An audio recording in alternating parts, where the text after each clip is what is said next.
recording. Before we get started, I wanted to get a couple of administrative items out of the way.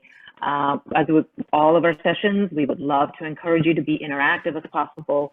Please use the chat box on Zoom, say hello, tell us where you're from, ask a question. We will try to address as many questions as we can at the end of our talk. We're leaving about 10-15 minutes for that, so don't hesitate to do that. So anyway, let's get started. And you know, as I've been looking anyway, so growth right now seems to be the primary thing marketers talk about. It is 90%, or it feels like 90% of all the marketing roles that are open for hire at the moment. The titles say it all. You've got chief growth officers, SVP of growth, and so on down the line. And it seems that in our rush to focus on short-term gains that please CEOs, and we all have to please our CEOs, and Wall Street, growth has started to be equated with marketing with a capital M. But in siloing this important function, in some companies, it doesn't even report to the CMO. In others, there isn't even a CMO. There's just a chief growth officer. We run the risk of actually hindering true and sustained growth. Because growth, the kind that brings short and long-term gains, is dependent on so much more than performance marketing and media attribution analytics. Not that those are not important, but added to this, today's changing and challenging environment, the ascendance of Gen Z and their demand for a more emotional connection to their brands, and technology that improves every day. And you have something new that's rising.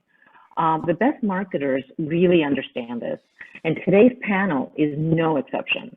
Whether launching a new brand, expanding into new markets, or advising D2C clients, Chris, Josh, and Tom are all very much attuned to the fact that growth is an interdependent, interdepartment discipline that relies on the full marketing funnel and truly understanding customers, markets, and motivations.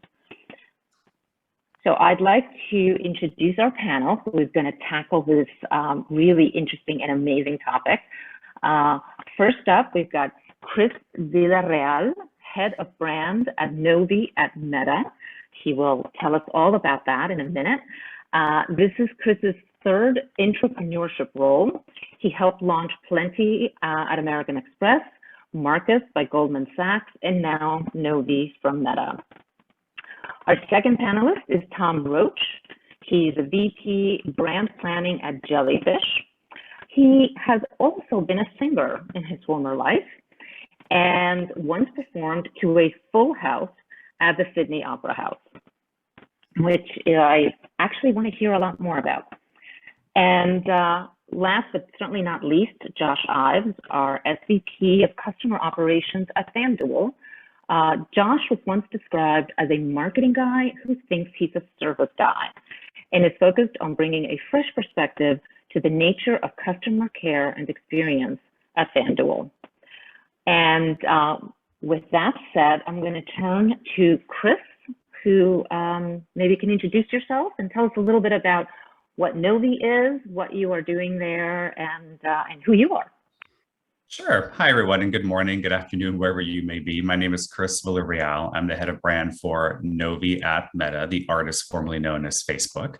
And Novi's probably very new to you as a name, but the interesting part is that actually Meta has been in the payments industry since 2009. In the past 4 quarters, we have enabled more than $100 billion in payments volume across all of our Meta technologies around the world. So the way to think of us is we are a next generation digital wallet that helps people send and receive money instantly, securely, and with no fees. It's currently available as a small pilot in the US and Guatemala. And everything else that Facebook, or Meta has done to enable payments over time will be called, everything will come under the Meta brand. And so my role is really to think about brand strategy for the long term in terms of how we position ourselves in a very cluttered, competitive environment around the world, because we operate in more than 100 countries, to think about our integrated marketing to make sure that we are thinking as a customer would and not shipping our organization, is what we like to say internally. And also I run our internal creative studio. And when we think about growth, we think about, I would say, three things. The first one is we like to think of the job to be done versus the product. And in that sense, what we're looking for is what does a customer need to do versus what's our product? And I think a great example of that is when you think about remittances, which is sending from money from one country to another, a customer wants to stay in touch with their friends and family. They want to be able to send love and support a graduation or a birthday. They don't really care how it's done as long as it's done in a way that's easiest to them. So they could go down to a Western Union, they could go to their bank, they could do it online. Our job is to find the easiest, simplest way for them to do that and to always focus on that job and not get enamored with our product. We think that's one way to create differentiation at the product level and therefore enable growth. At the brand level, it's my job to make sure that we are differentiating, creating a space in customers' minds where they understand how we're different. And that's where we start to get into the idea that we are a people-focused brand and not a product-focused brand.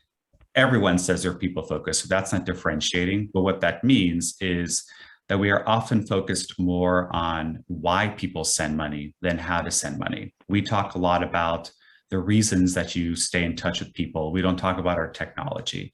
We run on blockchain, we use stable coins. All those things are there if you need them in the background, if you're super interested, but our key marketing is always about what you need to know so that you can get your job, and your job can be emotional, done faster. So we look forward to this conversation with all of you. Fantastic. And Chris, I know you had a little video. Did you want to show that? Oh, I'm so sorry. Thank you for the cue. Yep. So because Novi is so new, I thought I would maybe run a video that shows you what our brand mission is. Lauren, if you have that. From her to him to them, from Guam to Guatemala. When money moves, it can move us closer together. And Novi makes money move.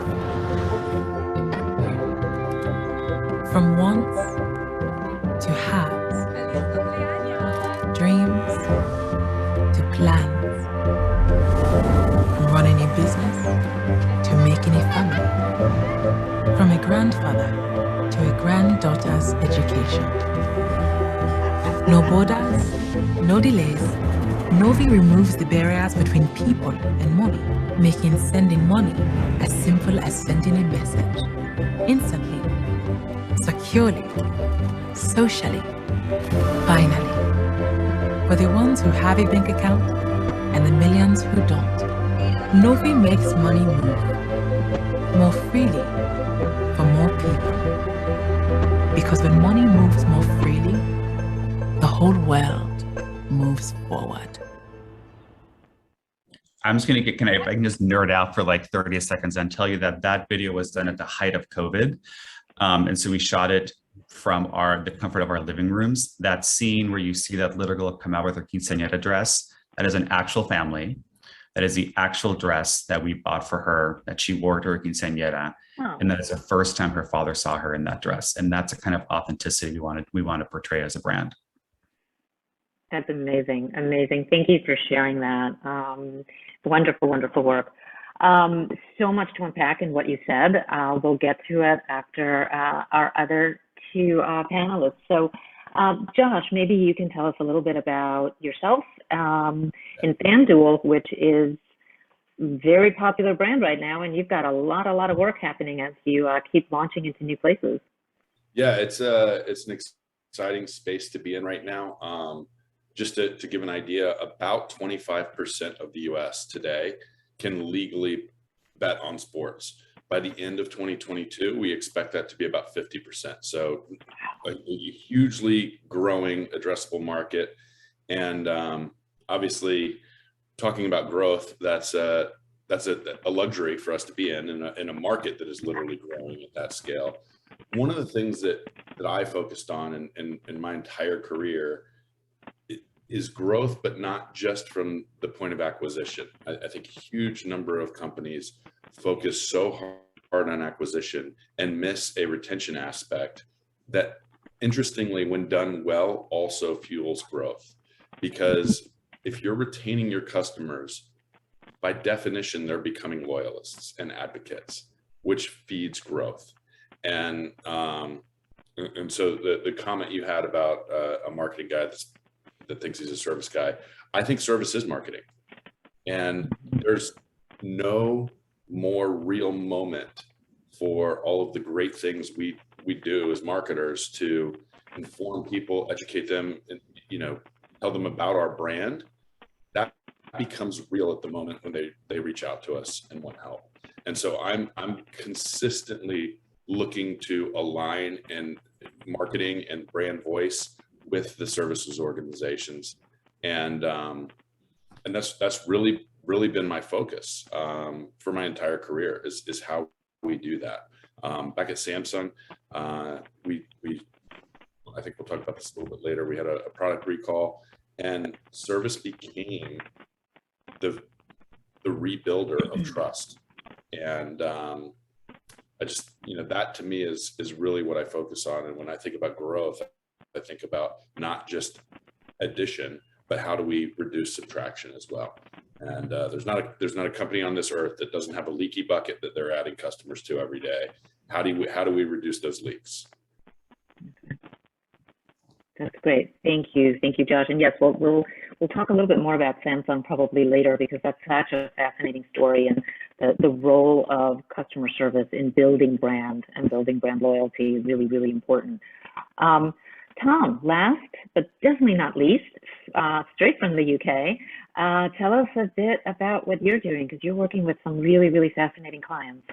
Yeah, so I'm Tom Roach. I'm VP of Brand Planning at Jellyfish, which is, I guess you could call it a new breed, new era, digital first marketing company. So it has its roots in performance, search, SEO, etc., but is also increasingly working up a funnel through the full funnel. So we do every kind of media you could want to work with, and creative and brand as well. So it's the full kind of modern marketing toolkit, and we've grown really through partnership, really strong partnership with all the platforms. So that's our, and we're now 2,500 people, 40 offices. So it's a very fast growing business in the kind of fastest growing bit of the marketing services industry, I think. But my background isn't in that kind of world. It's, well, if we went back, you were quite interested in me being as a singer. I was going to be a singer, but I wasn't very good. So I was never going to make it to the opera stages of Europe. I had one moment at Sydney Opera House. I'm actually not an opera singer, I'm a choral singer, so choirs. But all of my friends went on to be proper singers, but my voice was never big enough. I didn't have the resonance and the physicality that you need to be a proper singer. So that was kind of short-lived. I got into advertising, always loved ads, and started in creative agencies. I spent 20 odd years in creative agencies. So I'm really a brand and creative communication strategist, and spent most of my career in places like BBDO and BBH and Lear Burnett, and where else? Adam and Eve DDB, and then have jumped into a new world, which is much more kind of full funnel, which is really, really exciting. We have a whole different kind of mix of clients, many of whom are the platforms, both partners and clients. And we're working with every possible kind of business, but particularly more of the digital brands, I'd say, than your kind of classic FMCG brands. But that I'm sure will come eventually. Yeah, it's exciting. I do a lot of writing as well, and I've written a lot about brand and performance, and I have this personal frustration with this artificial separation, this division between those two things. And I think, if you think about the metaphor of growing a tree, you water the roots and you pick the fruit. It's inconceivable and impossible that you would do only one of those things. So this notion that a brand can only do performance, or vice versa, that a business would only do something called upper funnel marketing, doesn't make sense. So to separate the two, to get them out of balance, to not get the two working together properly, is insane to me. And I'm on a bit of a kind of mission to try and break down those kind of silos. So whenever I get on these little stages, I have a little rant like I've just had. That's great, and thank you for that. And that's exactly what we're here to discuss. So there's a lot of different tracks that we can go down based on what you all said. I'm going to pick one just to kick off the conversation, and it's this idea of how it's a little bit about organization structure, right? Tom, you mentioned it, Chris to some degree, and Josh, of course, as well. You know, Chris and Josh, you both are in a hyper competitive environment, right? You are launching new products, new services in new markets all the time in environments where there's a lot of other players. And I'm sure for both of you, there's a huge focus on how many customers are you bringing in, how many people are on the platform, how many new people are on the platform, et cetera. And Tom, you've worked with a lot of D2C clients who have the same, you know, experience, right? So how do you work across your departments? How do you motivate your teams to think more broadly? And how do you bring in people that may not be in your reporting structure? Josh, for example, I know that you don't report to the CMO, even though in some companies, customer service would report to marketing. So what do you do to motivate your teams to think broadly about what they're doing and to also bring in the people that you need across the company? I don't know if anyone wants to tackle it first, or I can just pick a name. I can jump in. Perfect. The thing that I always attempt to establish, and I had this at Electronic Arts. We got close at Samsung, and we're establishing it here at FanDuel, is a concept of core customer metrics that inform, and when performing well, are an indicator of success and growth and health in the business. And the reason that we like to do that, or that I like to drive that, is because it is something that the company can center on that's more tangible. There's countless people in various organizations that don't know exactly how they impact revenue or margin. But when you talk about things like, for example, at EA, we used consecutive play days. That's an indicator of health in the business.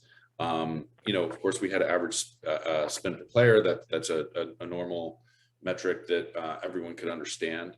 But we also had things like NPS and propensity to contact, or contact rate, which was a very interesting one, because what that informed the business of was not just how much trouble our customers may have had, but what was their engagement level. I often will say a customer that bothers to click that help button is an engaged customer, because they're going to go. No one woke up this morning and thought, I really hope I get the contact support for some company out there that I need to do business. No one thinks that. So an engaged customer is the one that's clicking that help. The ones I'm much more focused on is the ones that had the same issue as that person that clicked help, but didn't do that. How do we retain them? How do we engage them? And how do we do that in a way that is unobtrusive, but keeps them loyal and makes them feel heard and understood? It's a huge differentiator when, I'm sure you've all talked about personalization. It's a huge differentiator when you can personalize in ways that are unexpected by the customer and anticipate those moments of truth, which again, very, very marketing term there, but a real moment of truth for our customers when they're confused, or when they've engaged in your product in a way that they may have seen, through advertising, one of the core features that you're out there promoting, but it doesn't quite do what they thought it was going to do based on what they saw. How do you recover that, and how do you turn that around? That is what builds loyalty. That's what builds brand advocacy more than anything else. So that's how I look at that. I'm interested to hear how Chris and Tom as well.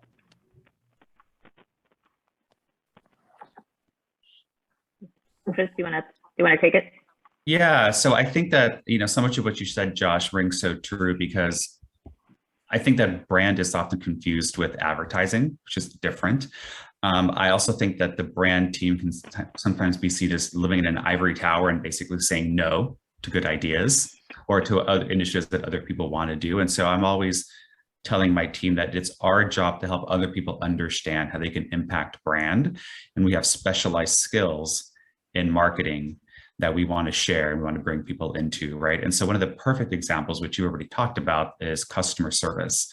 We work really closely. So our copywriters and our content strategists work really closely with customer service to help build scripts, to help build natural language, where it's going to feel like the same person answering your question is the same person talking to you in the product, the same person who's talking to you in advertising. Because I don't think customers know the difference, right? And these days, especially when I think about, and humbly, when I think about a lot of products that I work on, people may see an advertisement every now and then, but they're going to experience the product daily or weekly. And if those things aren't building brand, then we have a problem. And so we work really closely with like product designers, content strategists. We even work with HR, to be honest, right? Like we want to hire the right people, onboard them the right way, and then give them the tools they need to understand the role in building a really strong brand. Those are the things that you said. I agree. Build retention, build referral. At Equinox, when I was the director of marketing there, nearly 30 to 40% of our new members were referrals. And that was an example of how we had created this engine where other teams understood their opportunity in driving growth. Yeah, and your customers don't want to understand your org chart, nor should they need to. Right. That's right. I Yeah. loved Always a mistake. Oh, sorry, Tom. I loved go what ahead. Chris, you said in your intro about this brand as the space in people's minds. It lives here.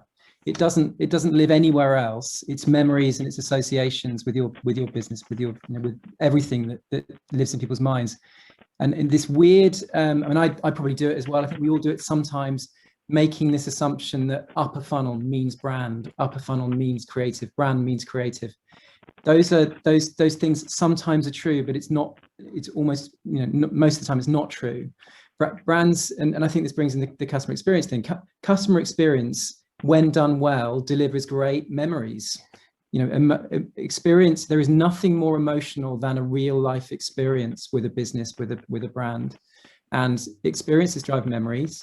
And memories is brand. So I think if you can be delivering fantastic experiences that are really memorable, and when people talk about surprise and delight, that's exactly what you need, because emotion is the thing that drives long-term memory encoding, kind of neurologically. So 100% believer in customer experience as a huge brand building tool. It can, of course, also be a big problem if you get it wrong, but that's the downside of it, because it's such a rich experience.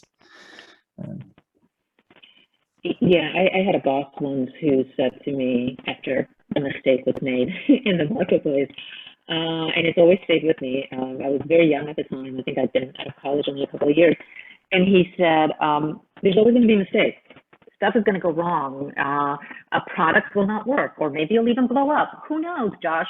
But what people will remember is how you dealt with the mistake. They're not going to remember so much what the mistake was, but what was your response?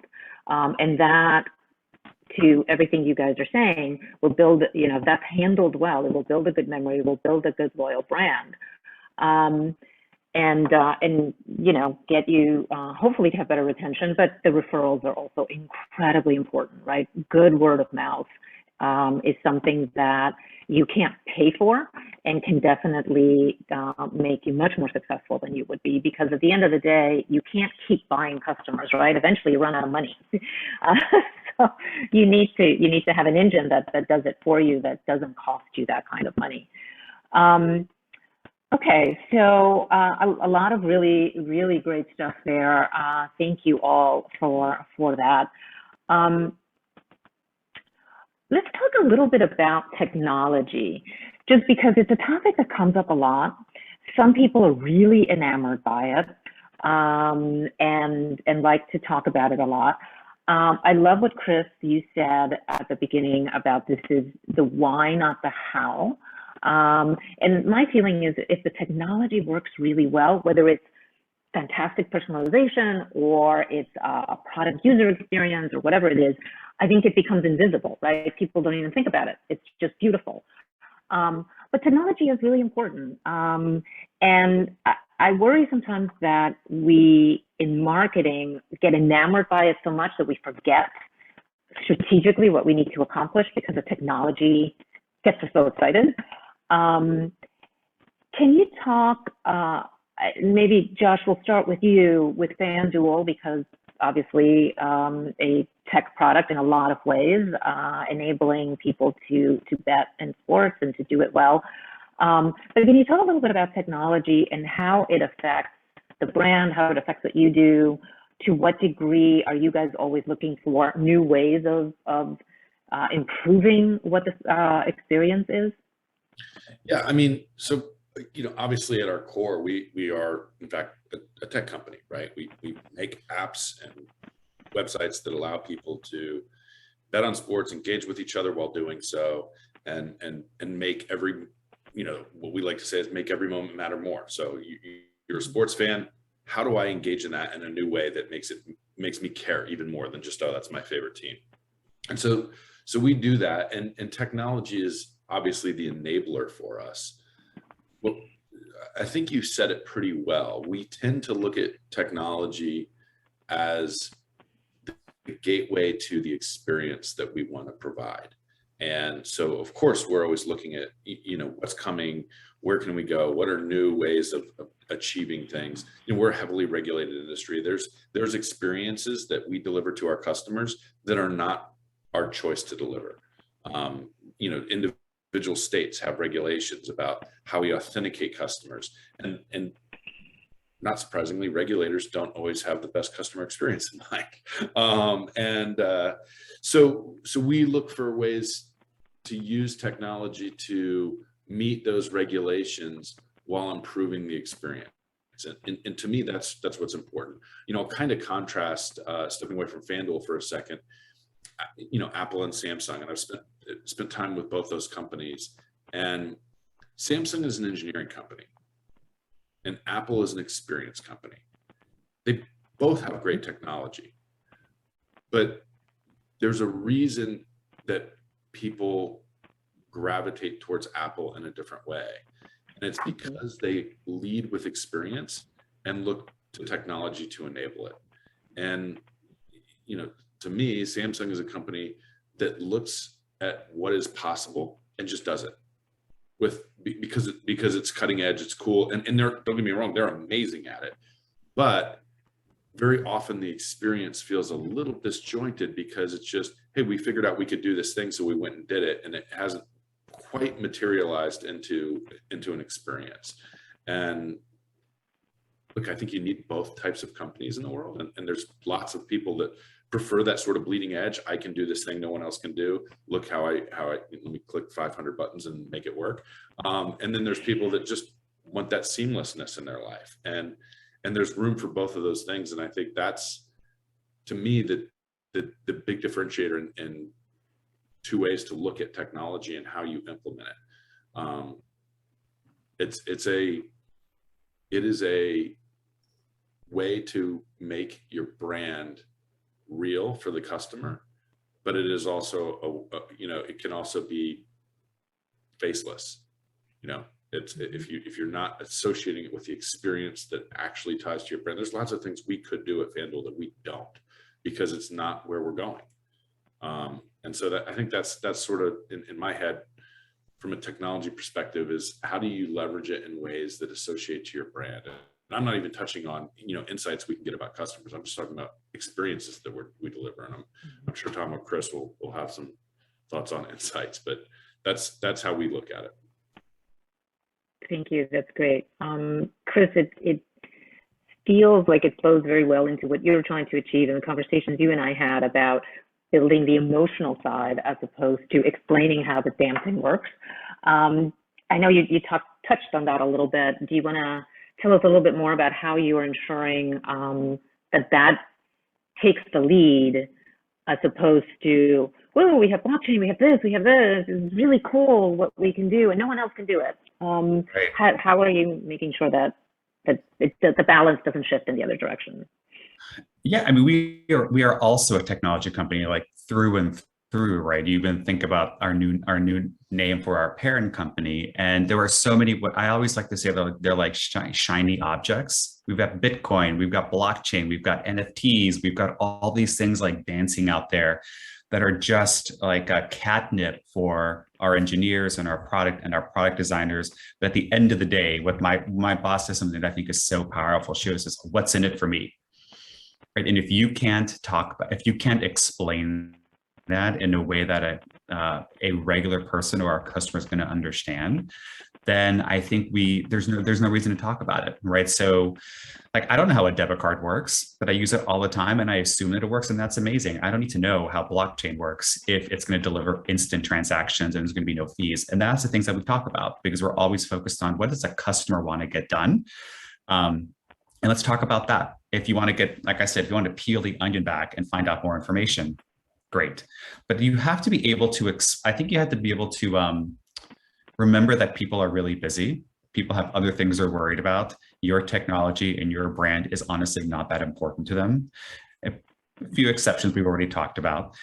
And so I'll give you another really interesting example. As we were rebranding Facebook to Meta, we were trying to figure out how to explain to people what the metaverse was. And there were so many different ways to go, and it became really abstract very quickly. And the thing that we landed on was that it is the next generation of social media, right? Like, everyone understands how social media works. It's about connection, it's about presence.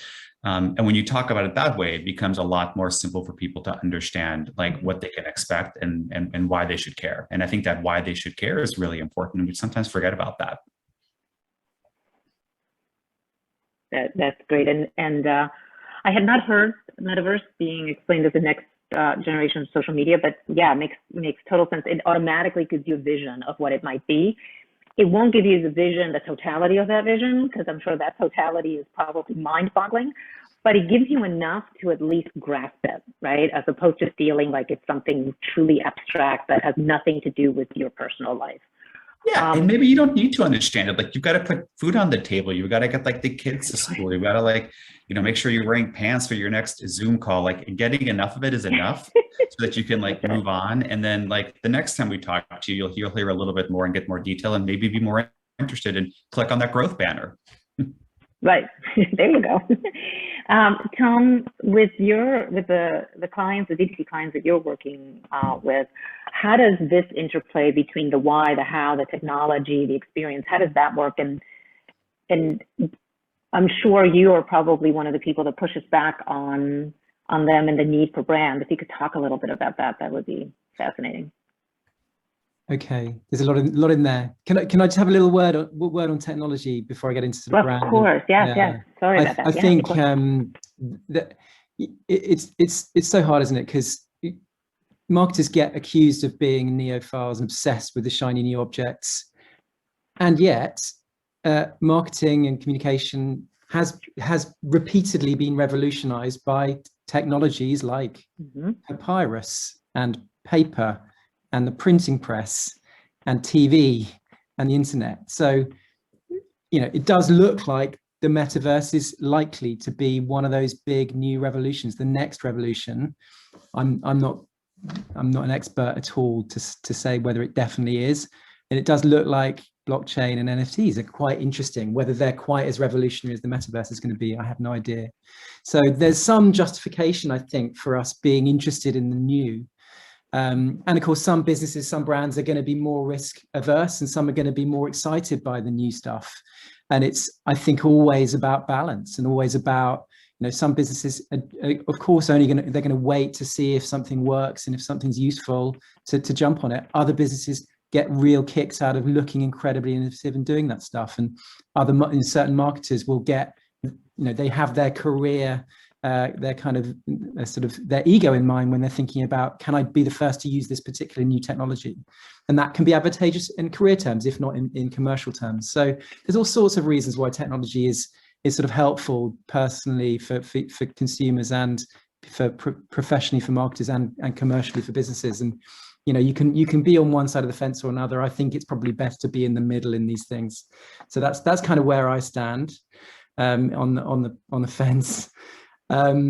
But yeah, what was the second part of the question? It was really about my other kind of obsession, really, with sort of brand and performance, and how clients are navigating this world. I think I'm increasingly seeing lots and lots of brands who've kind of got a bit wrong by thinking that they could survive solely on the duopoly, the digital duopoly, and they've been building their brand, but actually not into platforms. And as I said before, brands aren't built in platforms, they're built in people's minds.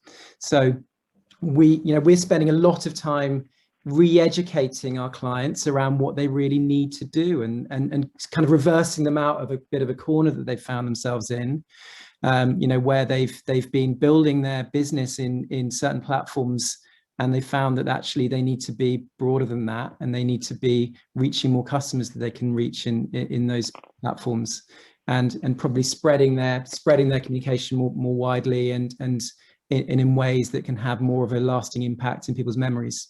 So and I'm not alone. There are endless people like me constantly having to dig out the data and the charts from organizations like the IPA in the UK to re-educate the marketing world about the importance of balance and the importance of both long-term and short-term brand building. And I mean, I love doing it, and it's quite fun. It's great when you find a marketing company that really embrace that. And I'm fortunate enough to work with lots of clients who are really taking the bit by the horns and learning all this stuff that people like me have kind of known for a while. But and it's all about balance, and it's all about the long and the short, and it's all about building long-term memories, and then harvesting them, and acquiring new customers. And I think, Tom, if I can just add to that, because it relates to what you said, but also what Josh said, is there's this, one of my pet peeves is when people say that you can't measure brand. Nowadays, when we are tracking literally everything you're doing across not just the platforms that I work on, but in previous companies, there are absolutely ways to understand, maybe not causality, but correlation. And at previous companies, we were able to see that people who had done specific things were more likely to refer people or come back or sign up for a new product or sign up for a new service. And a lot of them were about servicing interactions or specific experiences on the product. And so I work really closely with decision science to understand the things that you measure are the things that you care about. And so you have to, first of all, decide what to measure, and then you have to track it and figure out how to impact those, because it's those things. I think if you're just focused on your cost per click or your cost per install, you're missing the bigger picture.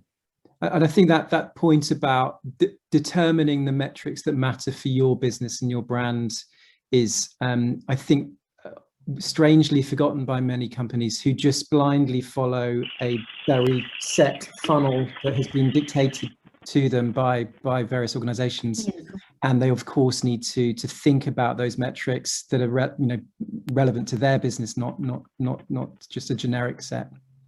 And that's what what I touched on earlier, that concept of core customer metrics is exactly that. It's meant to understand what are the drivers of our business. So an example from EA, if we were to base that off of financials, we would look at number of games purchased or something like that, or did somebody buy a game? But what we found is the likelihood of someone to purchase the next game was very heavily driven based on how frequently they played the game that they had today. It wasn't about duration. It was how many days regularly would they play. Someone who played 3 times a week for 20 minutes was much more likely to purchase our next product than someone who played once a month for 6 hours. And knowing that, it informed us and made us look at how do we create moments for our customers that encourage that behavior versus the other. Not that the other is bad. It just it indicated a different tendency in our customer base. And so I think that makes a huge difference, is what are you looking at from a metric perspective, and is it the right metric to look at? Yeah, I have another example, which I thought was fascinating. When I was at Equinox, we obviously knew how many times you came to our gym because you have to check in, and we start to see a pattern that if you changed your pattern dramatically, then X number of days after that, you were likely to quit. And so we started creating automated emails So 7 days after your pattern changed, we would send you an email that looked like it came from the manager of the club, but really came from central marketing. And it asked, is there something that's changed that's different that I can help with? And the response rate was through the roof. And the replies were often, I'm busy, or I've been traveling, or I broke my leg, or I broke up my personal trainer.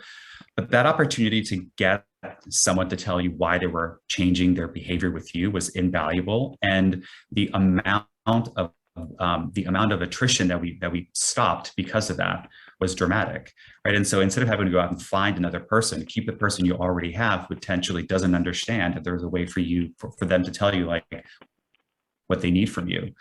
And I was always so surprised that people couldn't figure out it was a forum email. But it really worked. Now I it was know. great. Now I know. Now you know. Emails from Equinox that it's not someone who's caring about me personally. You burst that bubble. We have a question that I wanted to address that someone wrote in, and it's about the role that engagement with your customer community plays in growth. For example, beta testing new products or customer support. If we can tackle that maybe in the next couple of minutes. Josh, do you want to kick us off, since it's about to some degree about customer support? Yeah, I mean, engagement is an easy one in the sense that, so the way that I tend to break things down in simple terms is we have marketing organizations spending millions, hundreds of millions, billions of dollars, depending on the scope of the organization, trying to engage and have conversations with customers. In a customer service organization, again, depending on the scope of the organization, you're spending potentially hundreds of millions of dollars having conversations with customers that are trying to engage with you. And so that's why I tend to glue those together so heavily. It's an opportunity to take that engaged customer base and contact them directly. The other mention here, customer communities is an interesting term, because how do you connect your customers together? And depending on what you do, you may have a natural community driven product. So electronic arts, for example, people play games together. By nature, there is a community. And we looked, when I was at EA, we launched something called Answers HQ. And it literally was a community where customers could get together, ask questions outside of the game, talk about the game. It's still live today, answers.ea.com. And we didn't promote it. We did zero promotion for it. And it is still one of the biggest customer communities in existence, where customers just come in and interact, help each other, answer each other's questions. Interesting example from there. We had a customer who lived in, I believe she lived in Sweden or Switzerland, I can't remember which, but she spoke 3 languages and answered hundreds of customer questions every day about a variety of products. I couldn't go hire that person. That person didn't exist as an employee that we could hire to help our customers be more successful with their products. But it did exist as just a human in the world that was a fan of EA and liked talking about our products. And so my view is those opportunities are absolutely enormous. We did the same thing at Samsung, and it's scary a little bit, right? Because Facebook knows this better than anybody. You bring people together, they say stuff you don't want to say sometimes. And the reality is, embrace that. You're going to learn a lot about your brand from your customers that you don't know if you don't allow for that open discussion. And it's nice because it's an area where you can, in some ways, engage. It's very different than what they say about you on Twitter or whatever. You have zero control over that. This is at least an environment where you can moderate to a degree. So I'm a huge fan of bringing customers together from a community perspective, both to inform your decisions, but also to educate each other. And in terms of beta testing new products, that's actually something we're looking at for our higher value customers. What are interesting ways to engage them? We did a bit of that at EA. We took our customers that were loyalists, that we knew, that were active in our communities, and we'd look to put product in their hands ahead of everyone else. and it paid dividends. One, it maintained their loyalty. Two, it created more advocacy. I think it's a really interesting area, isn't it? I think it probably is amazing in certain categories and completely pointless in others. I mean, you know, if you're a breakfast cereal, I really wouldn't bother doing a whole load of community engagement. It's just not going to be that valuable. If you're obviously the gaming community is so into gaming that it feels like it's going to be quite a useful engine for word of mouth, for driving engagement with new customers. And that's, you've got to remember that new customers is how brands grow. And I think if your engaged community is spreading the word rather than just talking to itself, then I think that's probably the test of it, if it can be really commercially useful. As an example, in the UK of Monzo Bank, unbelievably surprising that they were able to engage a community in the financial services kind of conversation, because mostly customers don't really want to talk to each other about their finances. But Monzo were able to, and they made a big play of it at the start, and it was a big experiment, and it seemed to work. But actually the thing that really drove Monzo's business, and at that time, Monzo was saying, we don't do ads. They're one of those brands saying, we don't do advertising, we don't do TV, we're not one of those old fashioned brands. And then when they actually went on TV, when they finally need to grow, that took their business to the next level. So it was a real step change in their business. So much as they talked about their community being a sort of engine of growth, I think it was really quite traditional channels that really did it for them. So I think you can get seduced by one thing or the other, and I think it's a little bit dangerous if you decide you have to be all about engaging your community, because you can start talking to yourself. And it can be dangerous. A friend of mine ran marketing at Starbucks. They launched this My Starbucks idea. Huge, big response for a new, I think it was a health drink in their community. So they launched it. No one bought it, and they ended up pulling it off the shelf. So you do have to temper that and understand there can be a little bit of a mob mentality that doesn't materialize in the real world. I think we might have to leave it there. It's 8:49, and I want to be cognizant of everyone's time. I want to thank Tom and Josh and Chris for a wonderful conversation, and just so many different topics. We could talk for hours about any and all of these. A couple of things that I heard, though, that resonated at least with me is that growth really should be looked at across the entire customer journey. It's not just about the middle funnel or the lower funnel. It really is about brand. It's about awareness. It is about performance marketing, of course, but it's also about engagement, and it's also about win back, and it's also about customer care. And all those things have to work together really, really well. It's also about the product and what the product experience is. And one of the ways for all of that to work well together is through the core metrics that Josh, you discussed.